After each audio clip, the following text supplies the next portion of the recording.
Welcome to the Highest Health Podcast. Raise your health, elevate yourself, and enrich your life. Experience a world of health sovereignty. As you near your highest health, you near your most luminous self.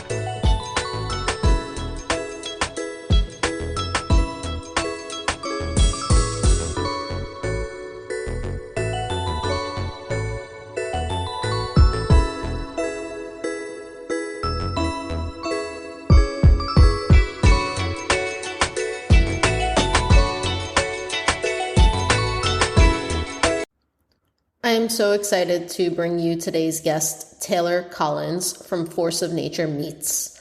Taylor has a way of electrifying us with hope about the health of our soil, animals, food, and overall ecosystem through a dramatic reimagination of our food system and understanding how animals play a vital role in this.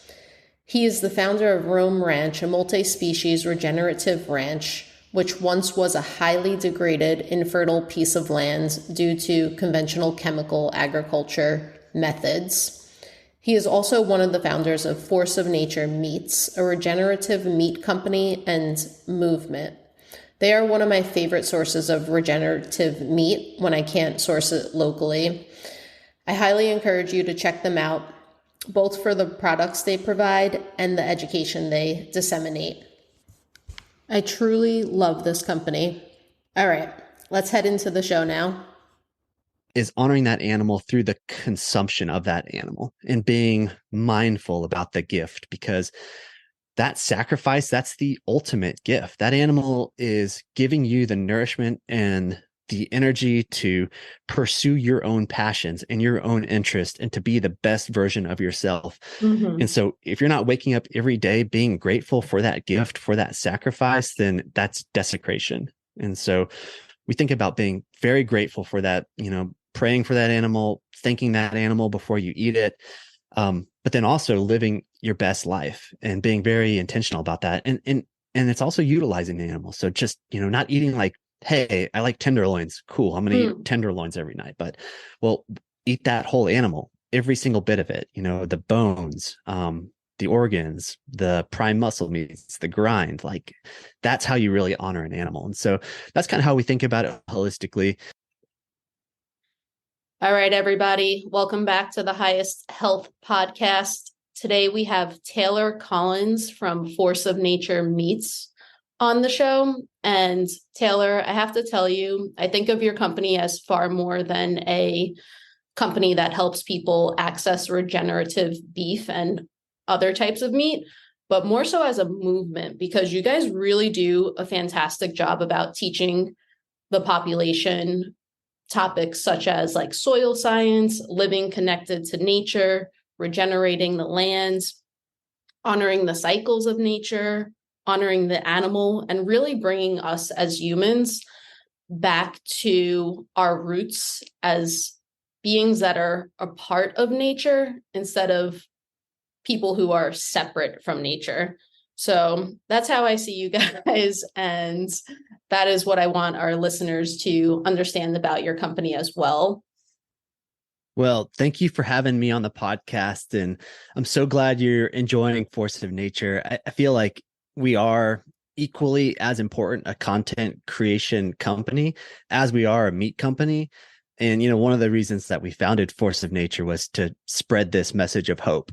And, in our mind, there's a lot of hope, and we're faced at this time in our civilization where we have all these challenges and all these problems at a global scale that sometimes feel overwhelming, too daunting to deal with, to address head on. But, the answer in our mind is very simple, and it's just a dramatic reimagination of our food system, and animals play a critical role in that. And so through agriculture and through creating this business, we can drive positive change and inspire others, inspire consumers to join this revolution. Like that's the catalyst that we believe we need to really awaken the population. And again, when you have hope, you have creativity. When you have creativity, you have action. And so at the end of the day, this all comes down to reimagining a better future together. That is so beautifully said. So let's dive into why you started Force of Nature and Rome Ranch. From my perspective, and I think if you were to ask any sort of like mainstream person, this space sort of seems like a high investment, high risk, like sort of low yield space. And it just seems like a lot of work in what could also be considered a fragile system, but maybe I'm wrong. So if you can just share with us the why and the vision of how it all started. Absolutely. I started Force of Nature with two of my best friends, Robbie Sanson, and then my wife, Katie Forrest, or now Katie Collins.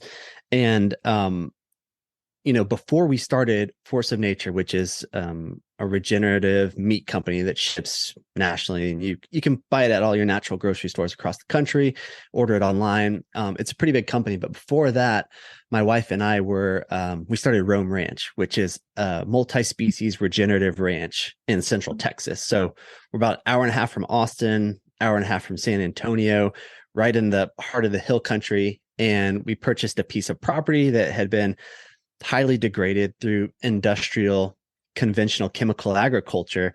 The natural resources had been extracted for over 100 years, and as a result the ecosystem here had collapsed, and the property in many consumers' minds was unsalvageable. And Right. we saw this as like this amazing opportunity to use animal impact and to demonstrate the potential power of co-creating with Mother Nature and Mother Nature's image.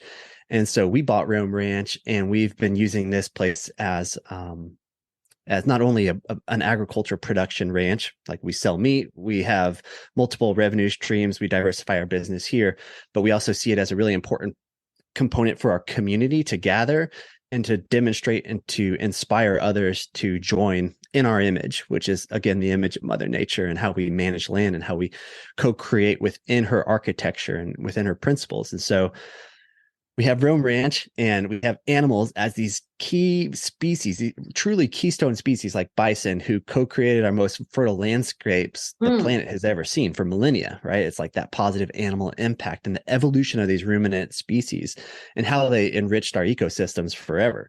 And so we had these animals doing their job.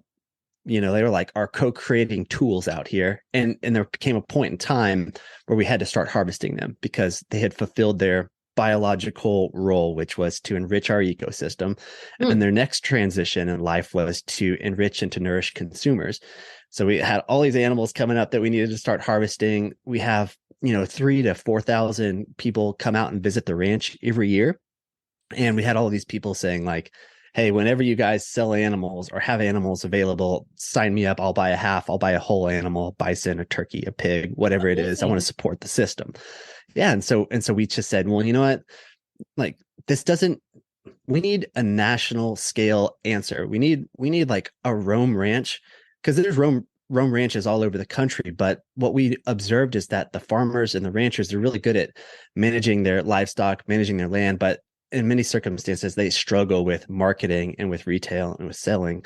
So he said, like, that's kind of where we excel. Let's like put together other ranches that are independent, family farm, that are regenerating their landscapes, healing ecosystems, fixing the cycles of nature that are broken, and let's create a national brand that consumers can trust, and ultimately remove the blinders, because there's never been a point in human history where people have been further disconnected from the sources of their food. I mean, it's like shocking to me that there's polls out there where 99.9% of Americans have never actually met a farmer or a rancher that sustains their livelihoods, that feeds them, nourishes their family, etc. And so through Force of Nature, we can do that. We can reconnect people to the land, to the animals, to the soil in which we all depend on. And that's a really empowering connection. And that's something that industrial agriculture does not want you to connect with, because in that factory system model, animals are confined, they're put on heavy regimens of antibiotics, they're fed diets that they're not biologically engineered to eat, they're very sick. And then in the plant-based system, it's, in my opinion, even worse, where it's like chemical and mechanical warfare against Mother Nature. Right. And that's what large industrial agriculture does not want consumers to see. And so we're like, F that. We're removing the blinders. We want people to know how their decisions impact how land is managed and the implications at a greater ecosystem level on our planet. Yeah, that is a really lofty mission, and I love it. And I think you guys are doing such a good job at it. One of the things that you say that I really like is the idea that you're co-creating with Mother Nature. So a lot of people are familiar with the conventional way of animal agriculture, and it's awful, but not a lot of people are familiar or as familiar with regenerative agriculture, which is co-creating with Mother Nature. Can you sort of take us through those cycles? And you mentioned it a little bit with the bison, but I would love to hear more about that. Yeah, I think, to first kind of elaborate on that particular phrase, co-creating with Mother Nature, Yeah. it's important to remember that we as human beings, we are from nature. We are animals, and for millennia we existed in a collaborative way within our ecosystems, and we understood that. And so that's really just returning to our evolutionary biology and to our own potential, a reconnection to the land, because that is what sustains us. Even in modern civilization, we are only as healthy as our land is. And so it's really about, reconnecting with that. And so through regenerative agriculture, this is something that we get really excited about. But, industrial chemical agriculture, it became the prominent way to grow food, to produce food in a very industrial mechanized fashion after World War II. We kind of lost that connection, that mutualistic, symbiotic relationship with the land. And the consequences of that have been, in our minds, some of the worst atrocities that have ever occurred against Mother Nature. And so, we're talking about chemical and mechanical warfare against her image. It's breaking all the principles that have been put in place for millennia. We use toxic chemicals that are carcinogens to ourselves, but also every other wildlife species. And so this is just like a very narrow, linear way to produce food. It has tons of unintended consequences, and it's very extractive. It's very degradative. And the way that industrial conventional agriculture works, it's like, how much can I extract out of an acre of land as quickly as possible and as cheaply as possible in order to create a profit? And it's like, in that image, agriculture has been lost to agribusiness. And so what we're trying to do with regenerative agriculture is return that culture back into agriculture, return the people back into this movement. And so the way that I think about regenerative agriculture, there's so many different ways to think about this, but I think about farming or ranching in the architecture of Mother Nature. And you have to realize that, first of all, humans are pretty smart, but we are not very good at understanding complex systems. And a natural ecosystem is super complex, and we'll never be able to wrap our minds around that. And so to look into Mother Nature for that guidance and for that wisdom, regenerative agriculture is humbling in that we try to restore the cycles of nature that have been broken through mismanagement and through industrial chemical agriculture. And those are cycles like the nutrient cycle, the energy cycle, the water cycle. There's tons of cycles, and there's cycles that we can't even comprehend. Wow. And so it's putting these systems back in place. And it kind of starts with this idea where all landscape that we produce food on, it was hewn from some diverse ecosystem. So it was, all farms and ranches came from either woodlands, they came from grasslands, they came from savannas. And so go back to that. How did that savanna, how did that woodland ecosystem exist? How did it cycle fertility and produce food before humans screwed it all up? And so it's looking into that contextual wisdom and that regional implication of historical landscapes, and starting to work in concert with Mother Nature in a way that produces food, but also heals the earth, creates habitat for wildlife, sequesters atmospheric carbon, builds soil. I mean, the list goes on and on and on, captures rainfall, recharges aquifers. It's just an abundance. And I think that's the beauty of regenerative agriculture. It creates an abundance. That's absolutely fantastic. Let's go into what you mentioned about the health of our soil being directly correlated to the health of us. If you can go deeper into that, I think that will help our audience understand why it's so important for us to regenerate the land, and why there's so much more in the idea of eating regeneratively than just giving ourselves nutrition. Yeah, the health of our soil is intimately connected to our own health, not only our physical health, but also the health of our civilization, our society, our communities. And I think, one of the things that we think about when we're really considering the holistic nature of our soil systems, you have to recognize that we came from that system. You and I, we are carbon-based beings. We are cycled through soil, right? Like this Such a is good point. this is the rhythm of life. Like Yeah. we were birthed, we live, and we die, and then we decay. And then as a carbon-based being, when we decay, we are cycled and we are transformed. There's an expansion moment where we return as another carbon-based being. I love that. And so that all, the beginning of life, the end of life, the transformation, the conversion of sickness to health, health to sickness, that all happens at the soil level. And one of the things that, just like an anecdote or something that we've seen out here is when we purchased the property, our soil fertility was incredibly low because it had been managed in an extractive industrial way for a long time. And so we put out what's called a free choice mineral program, where we have, over 50 different minerals in a compartment. And it was like on a trailer, and we'd move that around the pastures when we were moving the bison. And so the bison, they would go and they would get certain minerals that they needed that they couldn't get in the soil or the plants. And the interesting thing that we learned, we were like, man, they keep eating like the selenium, they keep eating the boron and the iron, the magnesium. And we started saying, like, hold on, these are like the same minerals that humans are deficient in. So our animals are seeking those.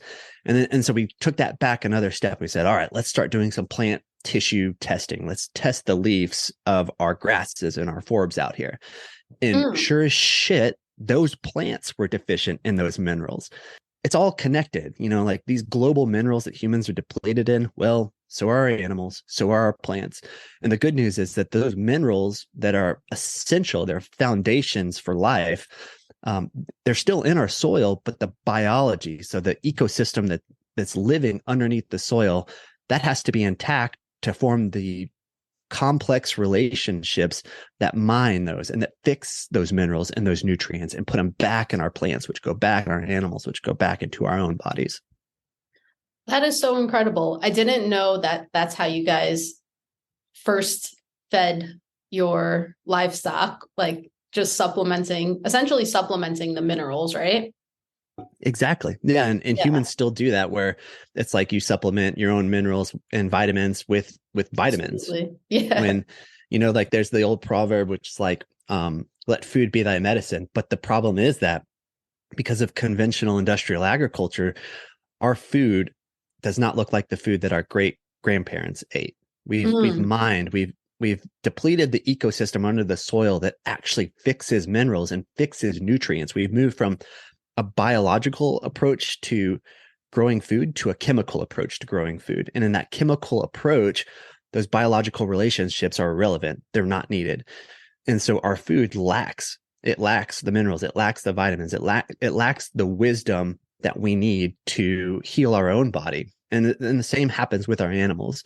And so I think that the positive here is that we have the potential to return to that system, but we just have to manage it in nature's image and rebuild the biological activity that's supposed to be there.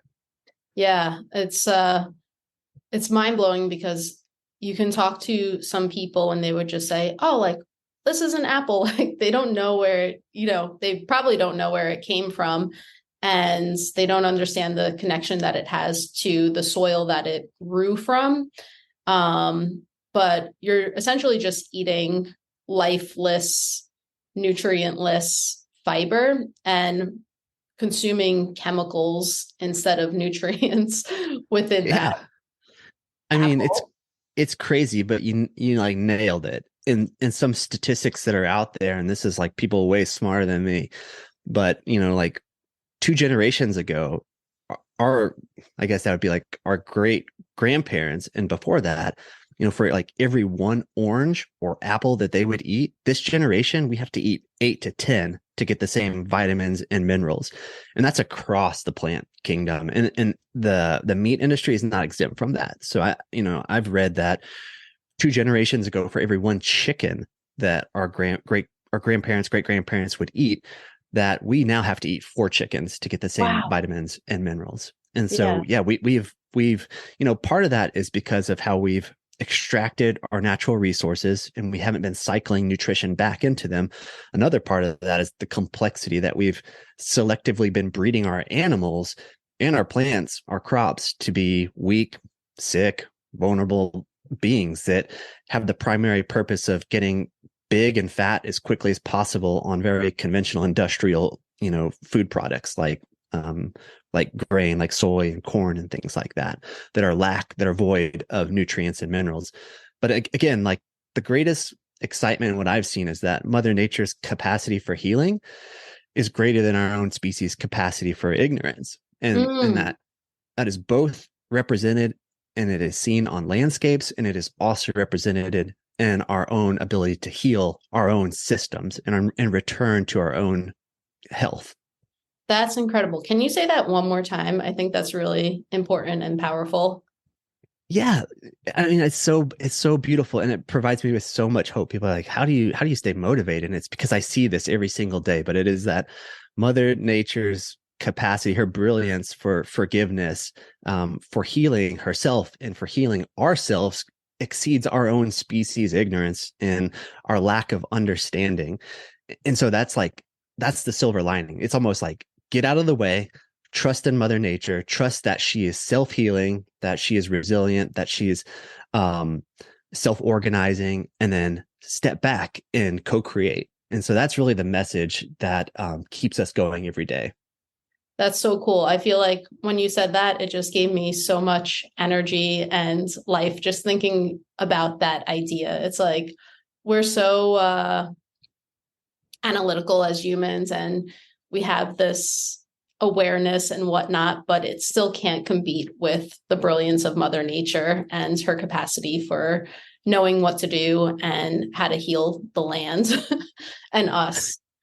Yeah, absolutely. Because we are part of the land. We are from the land. Right. And I think we also have that, like, innate resilience, the ability to self-regulate, to self-heal, to self-organize our own bodies. And that's something, again, it's just like this shift in your perspective, or a shift in your mindset, to where how you reimagine yourself as like, do you consider yourself a victim, to where everything that's wrong with your body and in your degraded health, that's irreversible, or you need pharmaceutical intervention to feel good again? Or do you believe that there's like this innate intrinsic desire for your body to be healthy? And that's how I choose to live. Right, right. I think with that, though, is the important part that we do need the nutrition that Mother Nature provides, which is provided through regenerating the land and working with the animals that help regenerate the lands. But I'm curious to know, can we regenerate the lands without these ruminant animals? That's a really good question. And I wish that this question was more openly discussed. And so what you're asking, it's really important, because it's Hmm. saying, it's saying a couple of things, but one of the things is, like, there's this loud narrative, and it's the predominant narrative globally, that in order to eat better for the land, we have to eat less animals. So Right, if you right, eat less animals, well, what the hell are you going to eat? Okay, you're going to eat more plants. And right. so you're saying, like, well, can we have plants? Can we have a regenerative system that only grows plants year over year? And the question is, again, look into Mother Nature, look into the history of co-creation with our most fertile ecosystems. And in a historical context in North America, there would have been 40 to 60 million bison in, Mm, like, the mid 1800s. And those animals, they were the original architects of our fertile food systems. So mm, you had these large herds of ruminant animals in high density, frequently moving, tons of positive animal impact was occurring.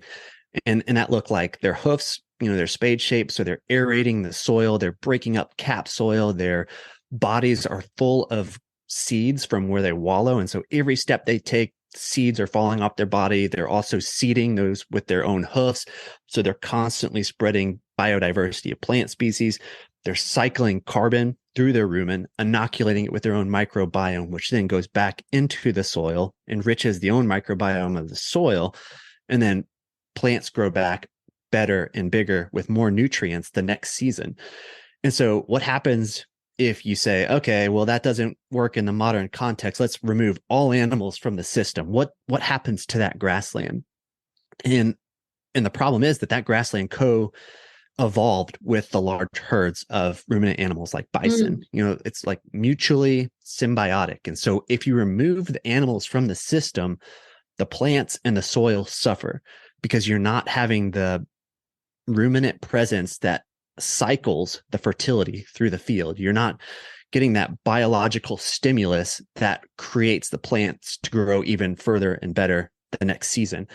And so in modern agriculture, that doesn't look like confinement animal feedlot operations. That doesn't even look like necessarily grass fed, because what I'm talking about is really that emulation of nature. It's biomimicry. It's like moving your animals every single day, getting animal impact on your land, but then letting that land rest so it comes back with more fertility. And that's something that we forget. And that's just a shift in mindset. So it's not the animals that have ever been the ones who degrade our land and our resources. It's always been the humans that have mismanaged those animals. And so I do not believe that a regenerative system can exist without animals as a part of the equation. It just hasn't been done at scale. Because like, think about this. If every single season you're going to grow some kind of like monoculture crop on your pasture, and every single year you're cutting that crop and you're removing it to export and to sell at retail. Well, when are you ever cycling back into that system? And so that's the problem. You're never returning fertility. And that's what the animals do. They return, they cycle the fertility for next season. And so that for that reason, it cannot exist, and it does not exist at scale. And so eating a plant-based diet is not better for the planet. You could argue that it's better than an industrial feedlot model of animals, but we also hate that shit. I think that should be illegal. That is like breaking all the rules of Mother Nature's glory and image, and it's a lot of suffering for those sentient beings. I think it's terrible. But what we should really achieve for and strive for is the combination of plants and animals in harmony. Excellent. So it's really working with the animals in the way Mother Nature intended to regenerate the land, and not against the way Mother Nature intended, which is the conventional animal agricultural system. Exactly.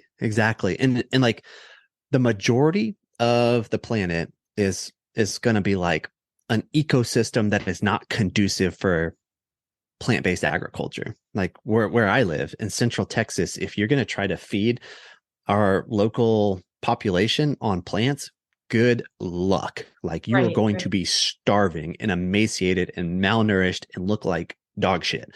But if you allow yourself to look into like, well, what is the available resource of this ecosystem, this semi-arid ecosystem where we have like long periods of drought and we have really high temperatures? Well, it's wildlife. We have an abundance of deer. We have an abundance of mammals and ruminants. Bison would have historically been here. And so that would have been the source of sustenance.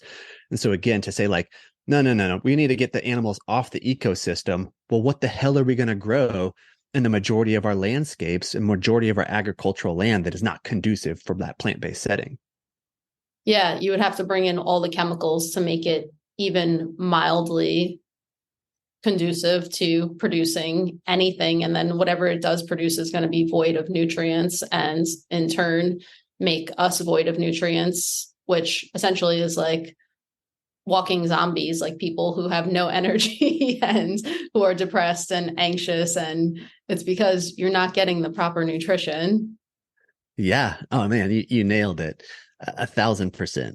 And so I just really encourage people, we talked about removing the blinders earlier in this podcast, but just connect with that system. Go out to a regenerative ranch And you don't have to be an ecologist. You don't have to be a rancher to understand this stuff because it's in all of us. Again, we're from nature. You just Right. open your eyes, or you can even close your eyes. You can hear the wildlife. You can hear the birds and the different animals. You can hear the insects in that system. And then you go out to like this conventional industrial system that you're talking about that's void of nutrients. Well, it's also void of life. It might look nice to see 1,000 acres of corn or soy perfectly manicured, but it's nothing more than an ecological desert.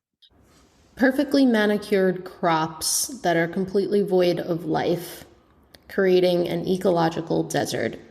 I do encourage you to think about that. Okay, back to Taylor. I would love to hear your perspective on honoring the animals that we eat and why this is important. Yeah, that's great.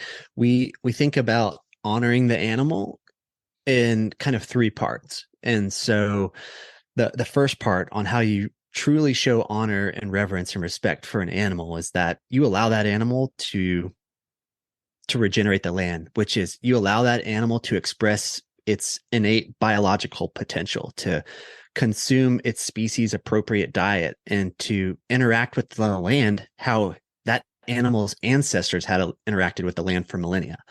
And so that's step one, right? And so that weeds out like 99% of all animal agriculture. And now we're talking about like regenerative, holistic planned grazing.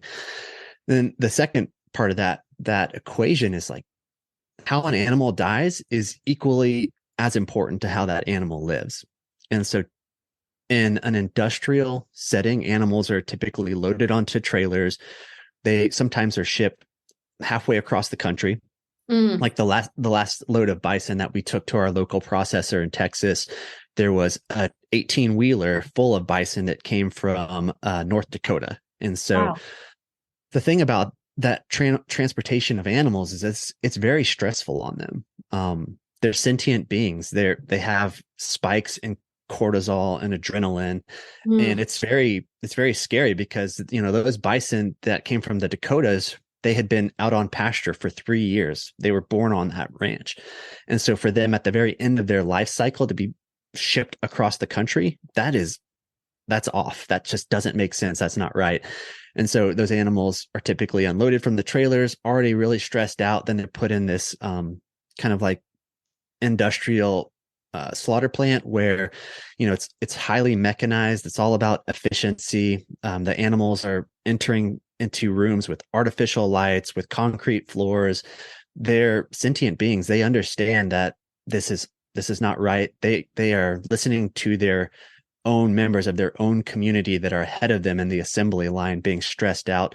It's just a terrible end of life process. And so what I really advocate for is it's what we call the field harvest. And we do as many animals out at our ranch through a field harvest method, which is like that animal, it dies on the pasture that it was born.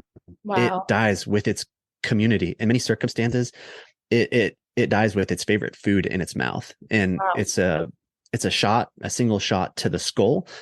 And, it's like the most beautiful end of life where that animal, it never sees anything coming. It never has any stress. By the time we hear the gunshot, that sentience has been lost. And then in a really beautiful demonstration like that, the rest of the herd has the opportunity to go up to that animal and to feel like some kind of expansion or release of energy that only they can sense and they can detect. And they will each go up to it and sniff it, move it. Yeah. Process that death, say goodbye.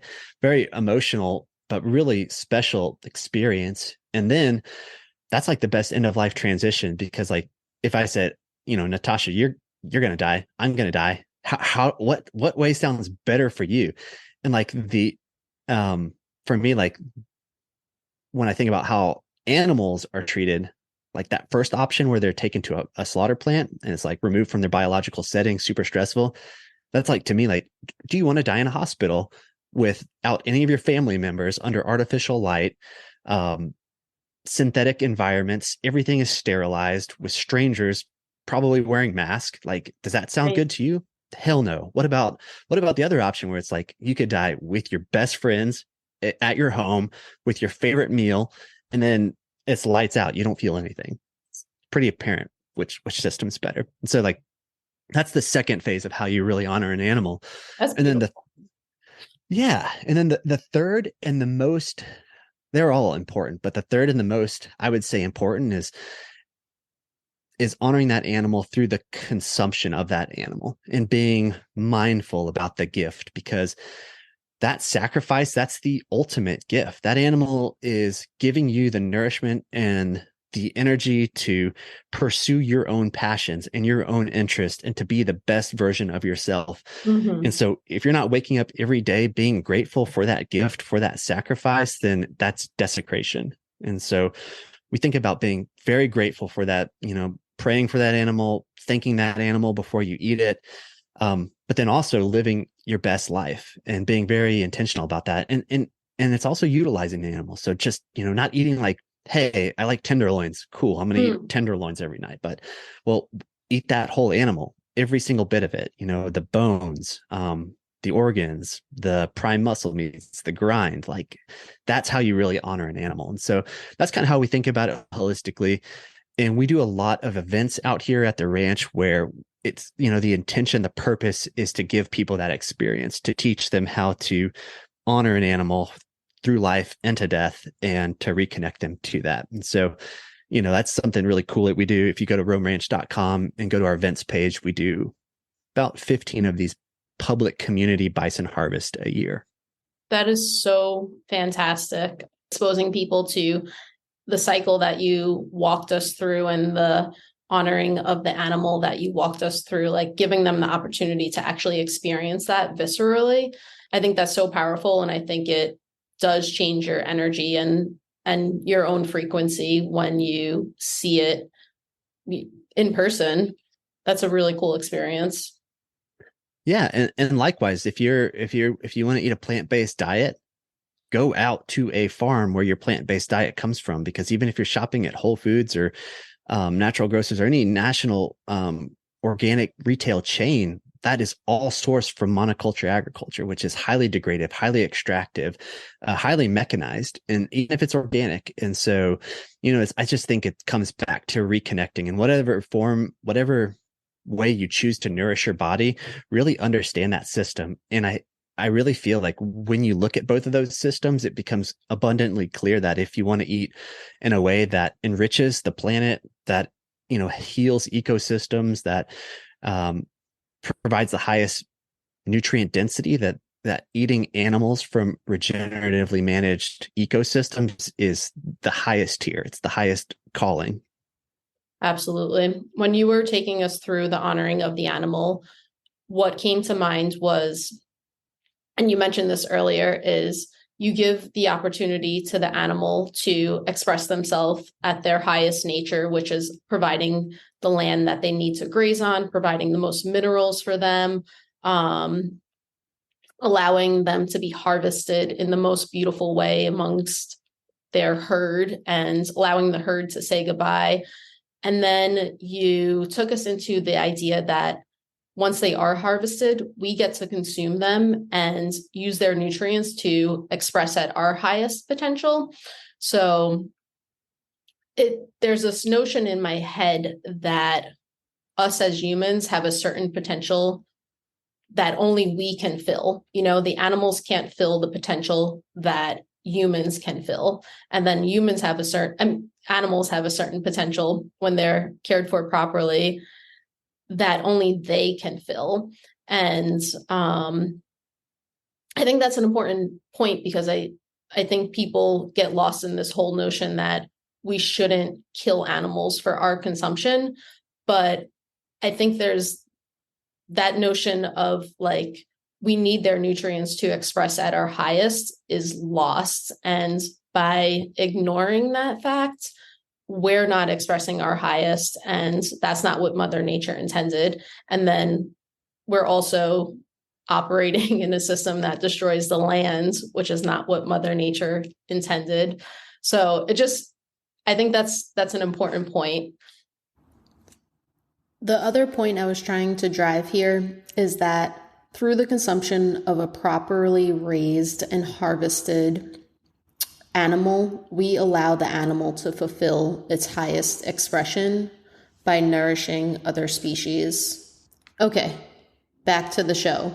with Taylor Collins from Force of Nature Meets. Yeah, it's incredibly important. You're right. And, you know, like the potential, what connects so many, animals, lands, us, there's so many connection points. But one of the greatest ones is like, I'm sure you've heard that we're becoming more understanding as human beings the importance of the microbiome in our own Mm-hmm. gut health, and how even some have elevated to like that's our second brain. Well, Mm-hmm. the microbiome is a direct representation from the soil. Your microbiome becomes enriched because of the soil. And so it's like that's just another connection point. And when you're talking about realizing our full potential, well, are you able to tap into your own wisdom as a species if your microbiome is depleted? If you're Mm. eating from a monocultural system, you have a monoculture in your own GI. And so it's like, how do we express ourselves and how do we unlock the potential of our own beings? And I think that's just like one of those connection points, that the more connected we are to our soil systems, to our land, the more expansion we can have in our own ability to create and to problem solve, and then to really live our best lives as humans. Absolutely. So, a big question that a lot of people wonder is, would this type of regenerative agriculture actually be sustainable for our whole population? Yeah, that's like one of the I'd say that's one of like the primary maybe critiques of Hmm. regenerative agriculture. It's people wondering if it's scalable. And I think that's a valid question, but I think it in many circumstances it's like it's the wrong question, and Mm. the right, and there's different ways to think about it. And perhaps the first way we should think about it is ask, is our current industrial commodity chemical agriculture system, is that the right way to feed the population or to feed a growing population? And you say like, okay, well, like what are the pros and the cons? And the pros are like, it's like the maybe one thing is you can create an abundance Mm. uh, off of a single given acre of land. But then the cons are like, oh, wait, but we're reliant on extracting chemicals, shipping them from across the world, spraying our plants and our soil systems with all types of herbicides, insecticides, and fungicides that indirectly we consume, which kill us slowly, kill the rest of an ecosystem slowly. We have to till that system. So we're extracting carbon, releasing it to the atmosphere. We're not capturing water. We're losing our soil due to rainfall and erosion, wind erosion. And so it's like, okay, well, that system is shit. Like Mm.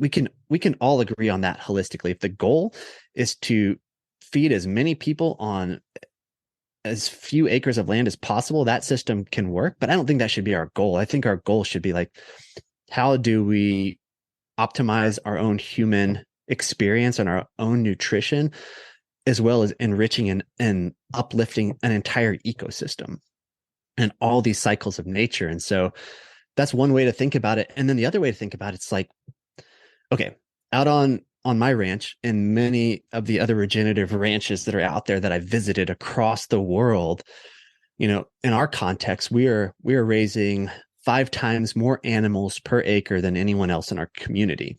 And Wow. we also have more grass, we have more wildlife habitat, we have more wildlife, we have better rainfall infiltration.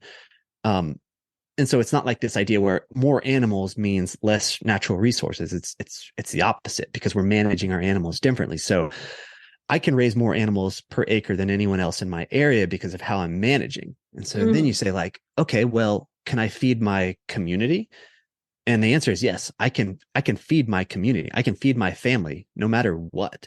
And so if more people converted their systems to regenerative systems with animal integration, more people in my community, more of my neighbors or the surrounding community, then it's like over time, yeah, this makes sense. It's not necessarily being scaled, but it's being reproduced. It's replicable.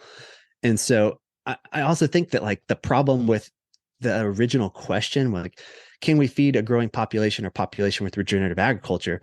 I think we also have to say, like, well, what's wrong with our current system? And one of the things that's incredibly wrong, which Rome Ranch will never be able to feed Austin, Texas, or LA, or San Antonio, or New York City. Mm. And when you look into the laws of nature, like those are, should we really be living in such high density populations where we have cities with millions of people? Probably not. Like that Mm. is in direct opposition to Mother Nature. If we put a million bison out on our ranch would look like shit. We'd be dependent on external inputs. We would be dependent on extracting resources from further away. And so it almost to me feels like these large cities, they're parasites. And Mm. if we want to keep that intact, then this industrial model, that might be the only way to do it. But what if we decentralize those cities, populations moved into open rural areas, which there's an abundance, and I'm seeing that happening in real time. And then those rural populations, those communities can feed themselves through regenerative practices. And I think that's absolutely possible.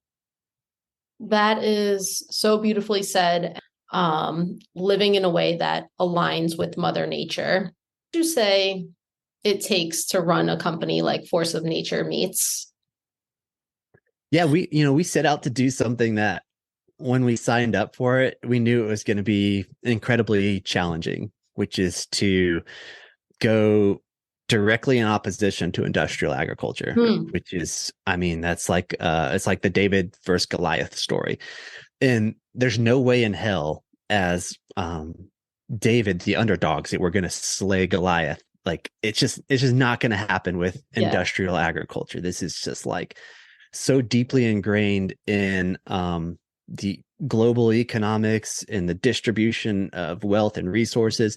And so what it takes, I think, for us is this idea that we can take Goliath by the hand and we can show Goliath a different way. Mm.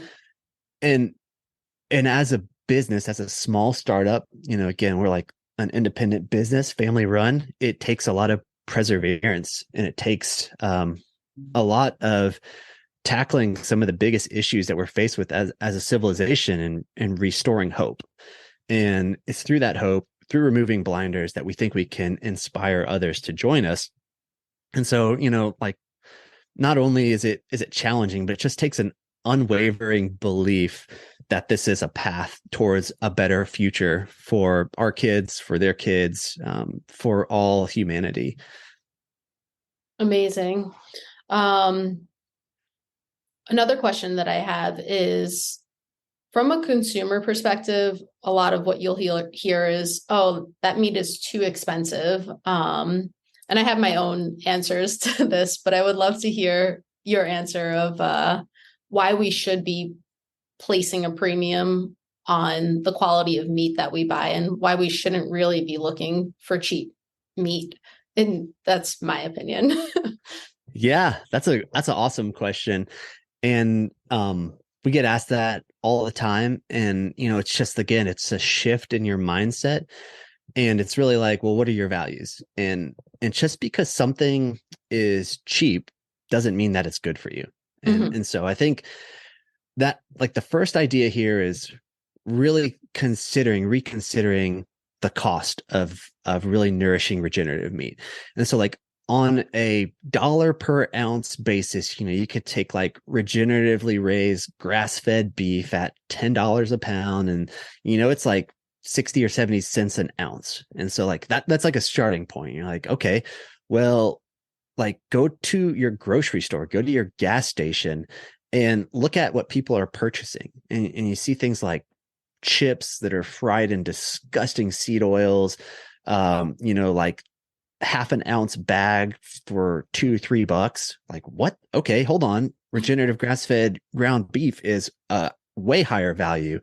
And then you see things like candy bars, like Snicker bars. Again, those are like $1 an ounce. And so it's like really reconsidering, like, why are we okay with paying for this junk food that does not serve our own health and our own environment, but we bat an eye at paying the true cost for regenerative meat? And it's also crazy because, like, as a civilization, we're totally cool with paying for really nice premium olive oils or wines or coffee or chocolate.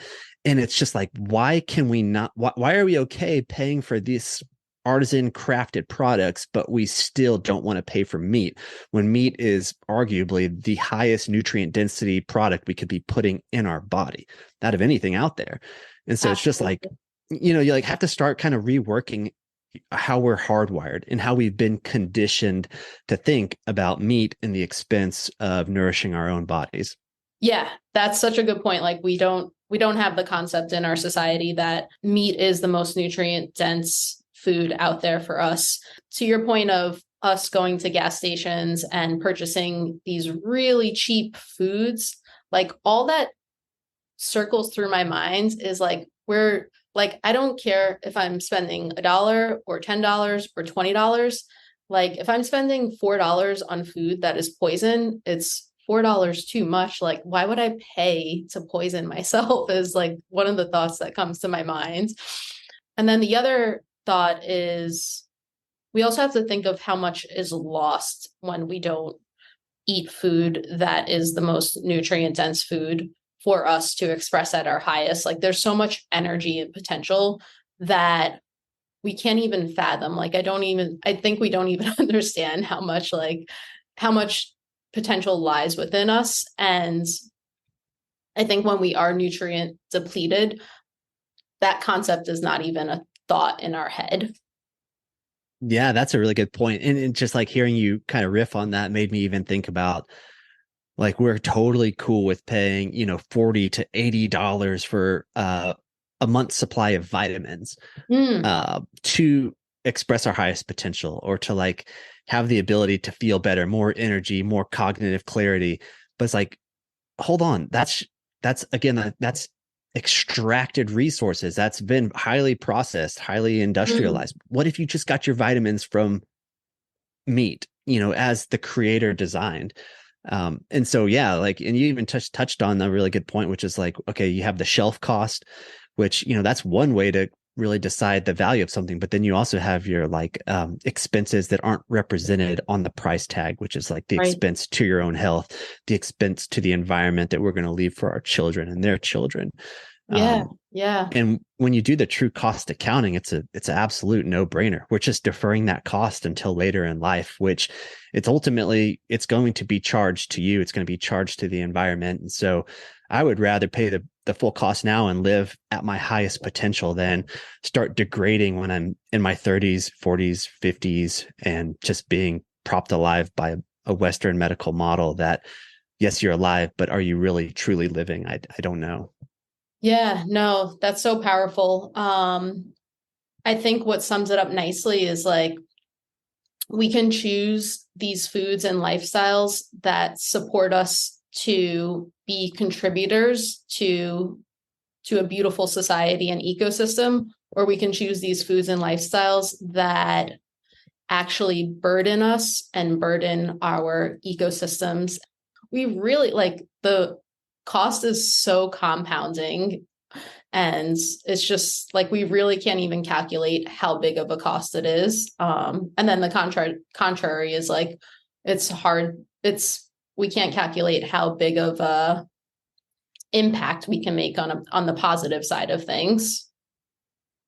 Yep. So maybe we should focus less on cost and more on value Right, because right. they're not one and the same. And when you really understand the value of food that's raised in a context that allows you to live your highest form, I mean, and then it's good for the environment, it's good for the animals. It's like all these stakeholders win. It's this virtuous cycle that uplifts over time and gets better and better. And so that's the regenerative system that I want to be a part of. Absolutely. So, what does it mean for you to live at your highest health? I mean, it means so much. Different, I don't know, different seasons of my life, it means different things. But I think for me, ultimately, like coming down to what is my highest expression of health, it's being strong and it's Mm, having the strength to do hard shit physically, but also having the strength mentally to persevere and to think for myself and to do what's right by my own moral compass and to serve a greater ecosystem alongside my family. And so for me, you can't be strong with food that makes you weak. Doesn't work that way. And so I'm going to eat as strong as I can to optimize my own experience. amazing. It strikes me as the complete opposite of the victim mentality. Yeah, God dang it. The victim mentality is so pathetic because, again, this is like the idea of hope. So if you're a victim, you don't have hope. It's Mm, like the world is against you. But if you can shift that mindset and you can be inspired, you can remember that you're self-regulating, you're self-healing, that nature self-perpetuates. That's like the resting state. Then you can just like create, you can unlock your own potential for creativity and for wisdom. And then like when you have that, you can create action, you can rethink systems, you can rethink your own life, you can rethink the agricultural system. And so like this is the ultimate goal. It's to live a life that is empowered, that you're filled with hope, and just do good shit for yourself, for the planet, for your family, for your community. yeah, no, that's so expansive, and it just leaves me feeling so with so much expansion within me. Like that's what it just sounds like, is just the potential for all this expansion. Yeah, I love it. Expansion is such a great word. It's like one of my favorites right now. And it's one of those things that I think only exist in regenerative systems because it's like the expansion, or maybe it's a shift or a transformation.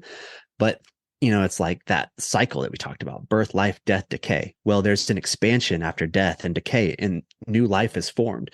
And so that's like our own human potential. It's like we can always recreate who we are or who we want to be and move in a system that's more virtuous. That's fantastic. I love you saying that there's an expansion after life, after when we die and decay. I love that. Are there any final thoughts you want to leave our listeners with, Taylor? I would say, in the effort to reconnect with the land on which we depend and the animals that nourish us, I would just invite everyone who wants to come out to our ranch and co-create and participate in some of our community experiences. I think it's a really powerful one. And the way that we think about, traveling and vacation as a civilization. It's like, oh, I want to go to the beach, or I want to go to the mountains and go skiing, which is awesome. But what if we actually started saying like, oh, for family vacation, we're going to go visit this farm, or we're going to go visit this ranch. We're going to reconnect with the source of our own energy and our own nourishment. I think that's a really cool shift in mindset, but also like something that would really resonate with your own values and teach your children valuable lessons. So yeah, I just invite people to head over to roamranch.com and look at our community events. And then also, if you're curious, and you want to, if you've ever had regeneratively sourced meat, head over to forceofnature.com and fill up your cart. We ship everywhere in the continental United States, and we sell everything from bison to venison to elk to wild boar, and then your cow and chicken. So it's like your one-stop shop for purchasing meat that heals the planet, heals your body, which sounds pretty good to me. I personally definitely have to make my way to one of those community events that you guys throw on. And then I just want to share with you, Taylor, that I remember the first time trying Force of Nature meats. It was probably like over 3 years ago. But I opened the package and it's just so rich and red. And and I was just so like, the quality from supermarket meat was just like totally different.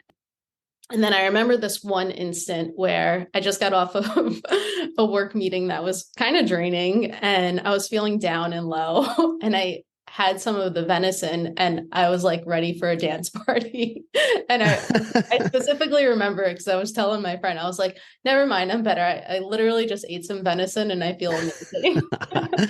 That is so cool. I freaking love that. Thanks for sharing that. I think Of course. it's so like, it makes so much sense. It's like, if you believe that food can be your medicine, if you eat food with nutrients, it's like food can be an antidepressant. Food can make you feel good, or food can make you feel really bad at the same time.